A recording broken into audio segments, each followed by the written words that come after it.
क्या आपको कभी महसूस होता है कि आप बस एक सर्कल में घूम रहे हैं, हर दिन वही चीजें दोहराते जा रहे हैं, बिना ये सोचे कि आप वाकई क्या क्या चाहते हैं? हमारी जिंदगी आज एक रोबोट की तरह हो गई है। हर रोज एक ही रूटीन, एक ही आदतें और वही पुरानी सोच। हम सोचते भी नहीं कि हम जो कर रहे हैं वह हमारे लिए सही भी है या नहीं। हमें बस भीड़ के साथ चलने की आदत पड़ चुकी है। अगर सड़क पर कोई हादसा होता है तो हम वहां जाकर खड़े हो जाते हैं, भले ही हमें वहां रुकने की कोई जरूरत नहीं। अगर हमारे दोस्त किसी चीज को पसंद करते हैं तो धीरे धीरे हमें भी वह पसंद आने लगती है, चाहे हमने उस पर कभी खुद से विचार भी ना किया हो। इंटरनेट धीमा होता है तो हम उसी लिंक को बार बार क्लिक करते हैं, जैसे इससे उसकी स्पीड बढ़ जाएगी। अ, ट्रैफिक में फंसते हैं तो हॉर्न बजाते रहते हैं, मानो शोर मचाने से रास्ता खुद ब खुद साफ हो जाएगा। ये सब आदतें हमें बिना सोचे समझे एक तयशुदा ढांचे में बांध देती है, जिससे बाहर निकलना बहुत मुश्किल हो जाता है। हम सोचते हैं कि हम अपने फैसले खुद ले रहे हैं, लेकिन सच्चाई ये है कि हमारी ज्यादातर सोच और फैसले हमें समाज और परिस्थितियों ने दिए हैं। ये किताब हमें यह समझने में मदद करती है कि हम क्यों ऐसी चीजें करते हैं जो हमारे किसी काम की नहीं होती, और कैसे हम इस मानसिकता से बाहर निकल सकते हैं। यह हमें सिखाती है कि हमें भीड़ के हिसाब से नहीं, बल्कि खुद के दिमाग से सोचने की जरूरत है। अगर हम सही मायनों में अपनी जिंदगी पर नियंत्रण पाना चाहते हैं, तो हमें यह समझना होगा कि हमें क्या करना है और क्या सिर्फ दुनिया के प्रभाव में बहकर कर रहे हैं। अब सवाल यह है, क्या आप अपने फैसले खुद लेना चाहते हैं या बस वैसे ही चलते रहेंगे जैसे अब तक चलते आ रहे हैं? हम अक्सर सोचते हैं कि हमारी जिंदगी पूरी तरह हमारे नियंत्रण में है, लेकिन हकीकत इससे बिल्कुल अलग होती है। हमें लगता है कि हम अपने फैसले खुद लेते हैं, हम जो मानते हैं वही सही है और हमारी क्षमताएं औसत से बेहतर है, लेकिन यह सब सिर्फ हमारा भ्रम है। जब डूहफ एरिफोर्ड विशेषज्ञों की भविष्यवाणियों को 10 साल बाद जांचा गया, तो पाया गया कि वे एक साधारण मशीन से की गई भविष्यवाणी से थोड़ा ही बेहतर थी। इसका मतलब साफ है, हमारी सोच जितनी सटीक लगती है उतनी होती नहीं। हम हर चीज पर नियंत्रण रखना चाहते हैं, लेकिन असल में बहुत कम चीजें हमारे बस में होती हैं। जब हम सफल होते हैं तो हमें लगता है कि यह हमारी मेहनत, बुद्धिमानी और काबिलियत का नतीजा है।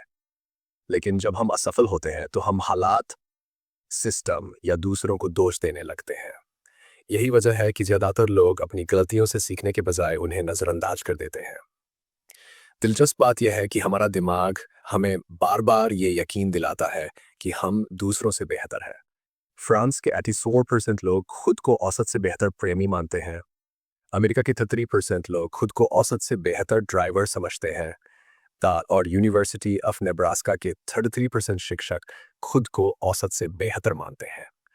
लेकिन अगर सच में इतने लोग औसत से ऊपर होते तो फिर औसत नाम की कोई चीज ही नहीं होती। असल में यह हमारे दिमाग का एक भ्रम है, जो हमें अपनी असली क्षमता का अंदाजा लगाने से रोकता है। यही वजह है कि जब हमें कोई परीक्षा में अच्छे नंबर मिलते हैं तो हम मानते हैं कि ये हमारी काबिलियत का सबूत है। लेकिन जब नंबर खराब आते हैं तो हमें लगता है कि टेस्ट सिस्टम ही गलत था। ये मानसिकता सिर्फ परीक्षाओं तक ही सीमित नहीं है, बल्कि हमारी पूरी सोच इसी पैटर्न पर चलती है। हम उन्हीं चीज़ों को पसंद करते हैं जो हमारे पहले से बने हुए विचारों से मिल खाती है, और उन्हीं लोगों से दोस्ती करते हैं जिनकी सोच हमारी सोच ऐसी होती है। यह ही कारण है कि राजनीतिक बहसों में लोग सिर्फ उन्हीं तथ्यों को देखते हैं जो उनकी विचारधारा का समर्थन करते हैं, और बाकी तथ्यों को नज़रअंदाज कर देते हैं। हम अपनी राय को सही साबित करने के लिए इंटरनेट पर तब तक सर्च करते रहते हैं जब तक हमें कोई वेबसाइट हमारी सोच से मिल खाती नहीं मिल जाती। ये मानसिकता हमें सत्य तक पहुंचने से रोकती है और हमें अपनी कमजोरियों को स्वीकार करने नहीं नहीं देती। यही वजह है कि जब हमें को ज्ञानवर्धक चीज करनी होती है, जैसे किताब पढ़ना, तो हम उसे टालते रहते हैं। लेकिन जब कोई मनोरंजन से भरी चीज सामने आती है, जैसे मूवी या वेब सीरीज, तो हम बिना समय गंवाए उसे देखने बैठ जाते हैं। लोगों से कहा जाए कि वे हर दिन सिर्फ 30 मिनट किताबें पढ़े तो वे हजार बहाने बनाने लगते हैं। लेकिन अगर उन्हें कोई रोमांचक फिल्म देखने के लिए कहा जाए तो वे खुशी खुशी तैयार हो जाते हैं। हमें अच्छी तरह पता होता है कि किताबें पढ़ने से हमारा ज्ञान और सोचने की क्षमता बढ़ सकती है, लेकिन हम फिर भी इसे नज़रअंदाज कर देते हैं, क्योंकि हमारा दिमाग मज़ेदार और आसान चीज़ों की तरफ ज़्यादा आकर्षित होता है। ये सब आदतें हमें ये सोचने पर मजबूर कर देती हैं कि हम अपनी ज़िंदगी पर नियंत्रण रखते हैं, जबकि सच्चाई ये है कि हमारी ज़िंदगी कई ऐसे भ्रमों में फंसी होती है, जिनसे बाहर निकलना आसान नहीं। जब तक हम अपनी मानसिकता को नहीं बदलते, हम बार-बार वही गलतियां दोहराते रहेंगे, अपने बारे में गलतफहमियां पालते रहेंगे और उन चीज़ों पर यकीन करते रहेंगे, जो सिर्फ हमें अच्छा महसूस कराती हैं, भले ही वे सच से कितनी ही दूर क्यों न हो। अब सवाल यह है, क्या हम इस चक्र से बाहर निकलने को तैयार हैं? या फिर बस इसी भ्रम में जीते रहेंगे कि हम बाकी दुनिया से बेहतर हैं? हमारी ज़िंदगी और सोचने का तरीका हमें कई बार ऐसे जाल में फंसा देता है, जहाँ हमें लगता है कि हम बहुत समझदार और जागरूक हैं, लेकिन असल में हम सिर्फ वही चीज़ देख रहे होते हैं जो हमारे दिमाग को आरामदायक लगती है। मार्केटिंग कंपनियां और मीडिया हमारी इसी सोच का फ़ायदा उठाते हैं। वे हमें बताते हैं कि कोई एफर्ट सीमित समय के लिए है, जिससे हमें डर लगता है कि कहीं हम कोई बड़ा मौका न खो दें, और हम बिना सोचे समझे उस चीज़ को खरीद लेते हैं। सोचिए, क्या सच में वह चीज़ इतनी ज़रूरी थी, या बस हमें ऐसा महसूस कराया गया? यही नहीं, हमारी मानसिकता भी कई बार हमें धोखा देती है। जब हम किसी परीक्षा में फेल होते हैं तो हमें लगता है कि हालात हमारे खिलाफ थे, पर जब हम सफल होते हैं जैसे अभी, अब तो हम इसे अपनी काबिलियत का नतीजा मानते हैं। ये मनोवैज्ञानिक भ्रम हमें सच का सामना करने से रोकता है। क्या आपको पता है कि ज़्यादातर लोग खुद को औसत से ज़्यादा काबिल मानते हैं? फ्रांस में 84% लोगों को लगता है कि वे बाकी लोगों से बेहतर प्रेमी हैं। अमेरिका में 93% लोगों को लगता है कि वे औसत से अच्छे ड्राइवर हैं। लेकिन अगर सच में इतने लोग औसत से बेहतर होते तो औसत नाम की चीज़ का कोई मतलब ही नहीं रह जाता। असल में हम वही देखना पसंद करते हैं जो हमारी सोच से मेल खाता है, और यही आदत हमें गलत फैसले लेने पर मजबूर कर देती है। एक दिलचस्प प्रयोग में यह साबित हुआ कि जब लोगों को दो अलग-अलग पानी की बाल्टियों में हाथ डालने के लिए कहा गया, एक में ठंडा पानी और दूसरी में गुनगुना, तो उनके अनुभव ने उनके फैसले को प्रभावित किया। ठंडे पानी से निकालने के बाद गुनगुना पानी उन्हें गर्म लगा तो उन्हें बलगने, जबकि सीधा गुनगुने पानी में हाथ डालने वालों को वह ठंडा महसूस हुआ। इसका मतलब यह है कि हमारी धारणा हमारे पिछले अनुभवों पर निर्भर करती है, और कई बार हम अपनी तुलना किसी और चीज से करके ही किसी चीज को अच्छा या बुरा मानते हैं। यही कारण है कि कोई प्रोडक्ट महंगा हो तो हमें लगता है कि वह अच्छा होगा, जबकि उसकी असली गुणवत्ता की हमें कोई जानकारी नहीं होती। अब बात करते हैं मल्टीटास्किंग की। क्या आपको लगता है कि आप एक साथ कई काम कर सकते हैं? अगर हाँ, तो यह सिर्फ एक भ्रम है। एक प्रसिद्ध हार्वर्ड स्टडी में यह साबित किया गया कि हमारा दिमाग एक समय में सिर्फ एक ही चीज पर पूरी तरह ध्यान केंद्रित कर सकता है। इस स्टडी में कुछ लोगों को एक वीडियो दिखाया गया, जिसमें सफेद कपड़े पहने लोग बास्केटबॉल पास कर रहे थे और उनसे कहा गया कि वे पास गिने। इस दौरान एक गोरिल्ला जैसी आकृति कमरे में आई, छाती पीटी और चली गई। लेकिन ज्यादातर लोगों को इसका एहसास तक नहीं हुआ, क्योंकि वे सिर्फ गेंद की गिनती पर ध्यान दे रहे थे। यही हमारे ध्यान की सीमा है।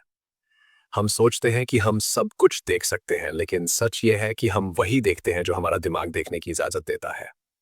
इसके अलावा, जब हम कोई लंबा भाषण सुनते हैं या कोई किताब पढ़ते हैं, तो हमें उसकी शुरुआत और अंत ज्यादा याद रहता है, जबकि बीच की बातें भूल जाती हैं। ये हमारी याददाश्त का एक नेचुरल पैटर्न है, जिसे हम चाहे तो अपने फायदे के लिए इस्तेमाल कर सकते हैं। सोचिए, अगर हम जानबूझकर बीच की बातों पर ज्यादा ध्यान देने लगें, तो हम कितनी नई चीजें सीख सकते हैं। लेकिन हम वही चीजें याद रखना पसंद करते हैं जो हमारे विचारों से मेल खाती हैं, जिससे हमारा दिमाग ज्यादा मेहनत न करे। अगर हमें सच में अपनी सोच को सुधारना है, तो हमें इस मानसिकता से बाहर आना होगा और उन चीज़ों पर ध्यान देना होगा जो हमें चैलेंज करें, ना कि सिर्फ वही जो हमें कंफर्ट जोन में रखे। यही बदलाव हमें अपनी असली क्षमता तक पहुंचने में मदद करेगा।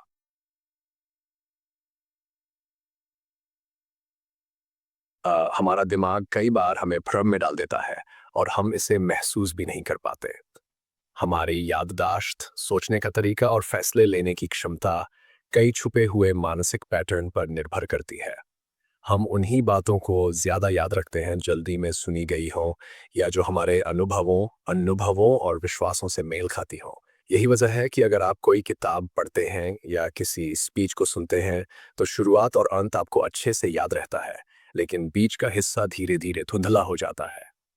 हमारा दिमाग चीज़ों को उनकी वास्तविकता से ज़्यादा अपनी व्याख्या के हिसाब से देखता है। अगर किसी चीज़ से हमें अच्छा अनुभव हुआ, तो हमें लगता है कि वह बहुत बेहतरीन है, और अगर कभी कोई चीज़ हमें परेशान कर दे, तो हम उसे पूरी तरह बेकार समझने लगते हैं। यही सोच हमारे रोज़मर्रा के फैसलों को प्रभावित करती है, जैसे कि पैकेट बंद खाने को लेकर। बिना ज़्यादा सोचे समझे हम मान लेते हैं कि ये नुकसानदेह होता है क्योंकि इसमें केमिकल्स मिलाए जाते हैं। लेकिन क्या हम कभी ये सोचते हैं कि आज की बड़ी कंपनियां अपने खाने को कई लेवल पर टेस्ट करके ही बाजार में बेचती हैं? नहीं, क्योंकि हमारा दिमाग पहले से बने हुए विश्वासों को बदलने में झिझकता है। यही नहीं, हम सुंदरता को अच्छाई से और साधारण या डरावने दिखने वाले व्यक्तियों को बुराई से जोड़ने की आदत बना चुके हैं।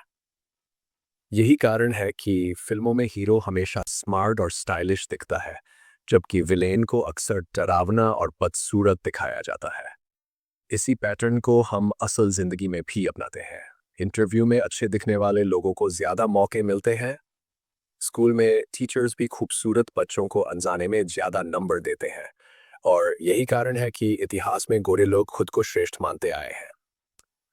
ये मानसिकता हमारे अंदर इतनी गहराई से बसी हुई है कि हम इसे खुद भी नहीं समझ पाते।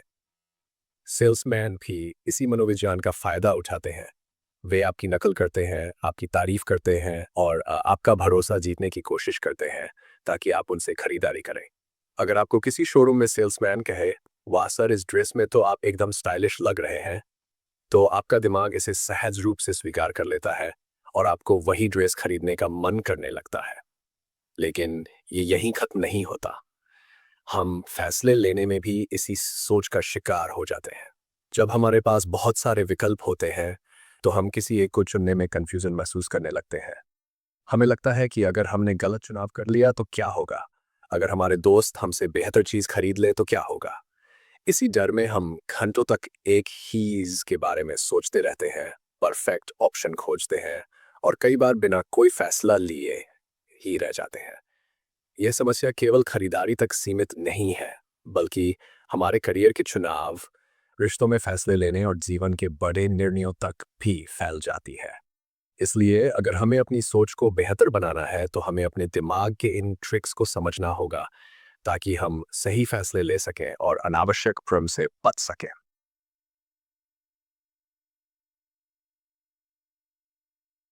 हमारा दिमाग हमेशा सबसे बेहतरीन विकल्प की तलाश में रहता है, लेकिन जब सामने ढेर सारे ऑप्शन आ जाते हैं, तो हम असमंजस में पड़ जाते हैं और सही निर्णय लेने में कठिनाई महसूस करते हैं।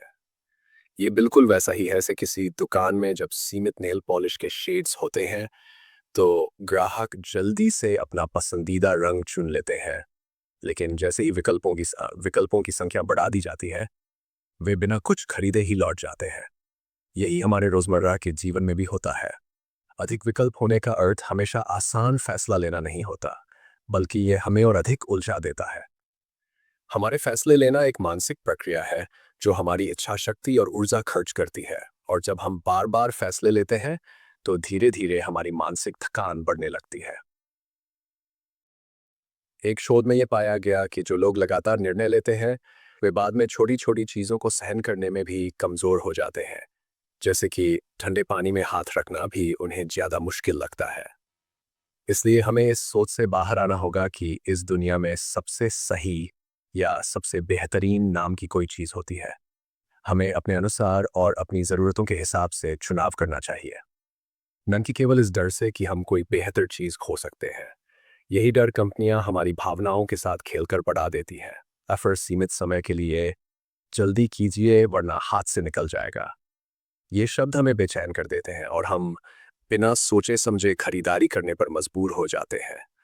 जबकि सच्चाई यह है कि आज के डिजिटल युग में कुछ भी हमेशा के लिए गायब नहीं होता। हमें ये समझना होगा कि हम भीड़ का हिस्सा बनने के आदी हैं। हमें तारीफ सुनना अच्छा लगता है और हम वही बातें मानते हैं जो पहले से हमारे विचारों से मेल खाती हैं, भले ही वे वास्तविकता से कोसों दूर क्यों न हो। हम अनजाने में खूबसूरत लोगों को ज़्यादा पसंद करते हैं, उनकी राय को अधिक महत्व देते हैं और जो हमारी तरह सोचते हैं, उनकी बातों पर ज़्यादा भरोसा करते हैं। कंपनियाँ, सेल्समैन और यहाँ तक कि फ़िल्में भी इस मनोविज्ञान का फ़ायदा उठाती हैं। इसीलिए फ़िल्मों में हीरो हमेशा आकर्षक दिखता है। वर्चुअस फॉर्म और डरावना होता है, ताकि दर्शकों के दिमाग में पहले से बनी धारणा को मजबूत किया जा सके। हमें ये भी महसूस करना होगा कि हमारा दिमाग केवल उन ही चीज़ों को ज़्यादा याद रखता है, जो हमने जल्दी-जल्दी सुनी या जो किसी घटना की शुरुआत और अंत में हुई। बीच की बातें अक्सर धुंधली रह जाती हैं। इसी वजह से किताबों, भाषणों या किसी भी जानकारी का आखिरी हिस्सा हमें सबसे ज़्यादा याद रहता है। लेकिन इन सब बातों के बावजूद, अगर हम खुद को बेहतर बनाना चाहते हैं और सही फैसले लेना चाहते हैं, तो हमें अपनी कमज़ोरियों और क्षमताओं का सही मूल्यांकन करना होगा। इसके लिए हमें अपनी सोच को संतुलित करना होगा, दूसरों की राय को तर्कसंगत तरीके से सुनना होगा और हर बार भीड़ के पीछे भागने के बजाय अपनी ज़रूरतों के हिसाब से निर्णय लेना होगा। आखिरकार जिंदगी में वही लोग सफल होते हैं जो भीड़ का हिस्सा बनने के बजाय अपनी अलग सोच विकसित करते हैं और अपने फैसले खुद लेते हैं, बिना किसी डर या बाहरी दबाव के।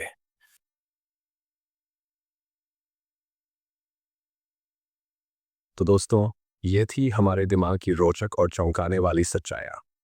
हम सोचते हैं कि हम अपने फैसले खुद लेते हैं, लेकिन हकीकत में हमारी पसंद नापसंद, सोचने का तरीका और यहाँ तक कि हमारी खरीदारी की आदतें भी गहरी मनोवैज्ञानिक ट्रिक्स से प्रभावित होती हैं। अब जब आपको ये राज पता चल गया है, तो अगली बार जब कोई सेल्समैन आपकी तारीफों के पुल बांधने लगे या कोई लिमिटेड ऑफर वाला बोर्ड दिखे, तो एक पल रुकिए और सोचिए, क्या आप वाकई इसे चाहते हैं या सिर्फ दिमाग के खेल में फंस रहे हैं। सही फैसले वही लेते हैं जो अपनी सोच को काबू में रखते हैं, न कि जो भीड़ के साथ बह जाते हैं। अगर आपको ये समरी पसंद आई हो, तो अपने दोस्तों से शेयर करें और हमें बताएं कि आपको सबसे ज़्यादा कौन सी बात इंटरेस्टिंग लगी। अगली बार फिर मिलेंगे दिमागी खेलों के कुछ और मज़ेदार राज खोलने के लिए।